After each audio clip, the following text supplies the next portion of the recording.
Tesla Model S is more than just fast, it's one of the fastest accelerating cars on the planet. Crudely speaking, the P90D with the ludicrous upgrade has 762 horsepower. That's twice that of the Ford Focus RS, it's 161 horsepower more than the Audi R8, and that's nearly as much as the Ferrari F12 TDF's monster of a V12. And because electric motors provide instant torque, you get all 713 pounds per foot of torque the moment you put your foot on the accelerator. That all adds up to a 0 to 60 time of just 2.8 seconds. And this car will do a quarter mile in under 11 seconds. In fact, it's 20% faster than the P85 car between 0 and 155 miles an hour. There are no gears to be changed and there's no peak torque that you need to rev up to. You just bury the accelerator and you leave your internal organs behind.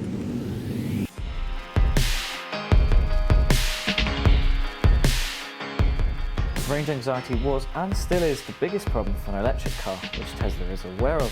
So it designed the Model S around a large battery cell, which not only meant it had a low centre of gravity and even weight distribution, it meant it had the biggest range of any electric car, and it still does. The mile rating is 285, which is far beyond that of the Nissan Leaf and the BMW i3, which makes it a lot more versatile, although real-world figures will be lower. It may not have solved range anxiety then, but it was the first car to give it a proper go.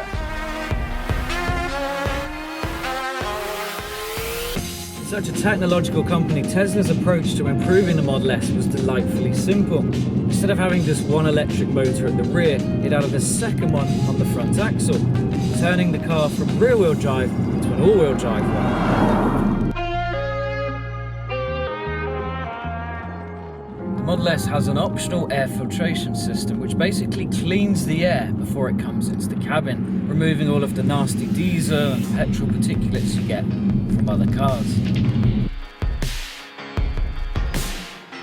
As a petrolhead, I love the sound of a V12 as much as the next man, but we live in a time of small engines and big turbos, and they all need to be augmented by artificial sounds through the speakers. But in the Model S, that is not a problem at all, because the only thing you really hear is the sound of the rubber on the tarmac, a little bit of wind noise, but ultimately it's just a very faint supercharger whine that ever really breaks the silence. And that's exactly what you want in a Grand Tourer.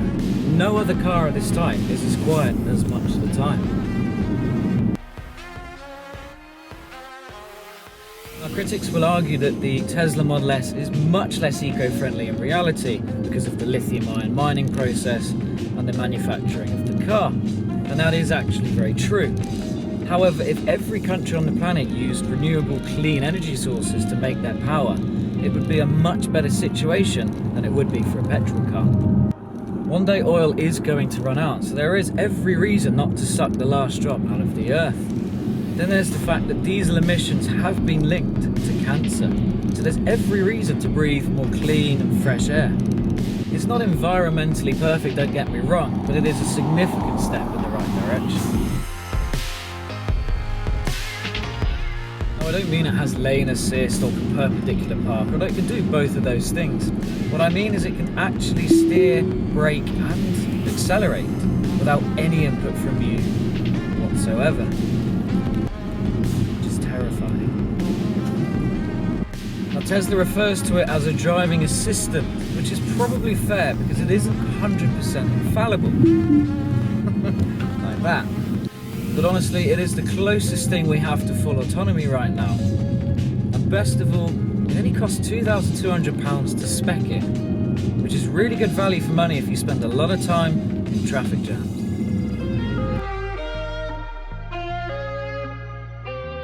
When I first got the Tesla, I thought it was stylish but not too showy, but it seems the general public thought otherwise.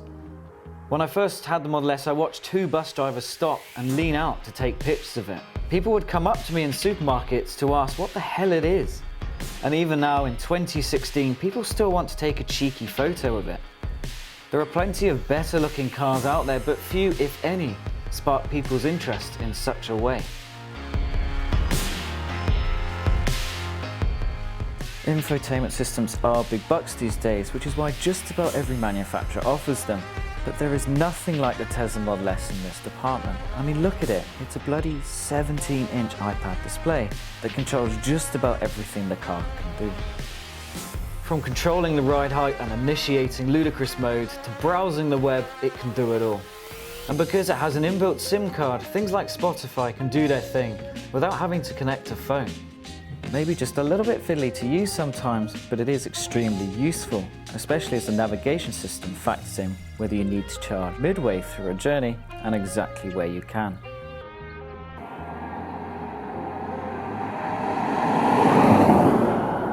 These are my reasons why the Tesla Model S is an awesome car and why the combustion engine should watch its back. Thanks for watching, folks, and be sure to subscribe to Recombi Cars for more from myself and Rory.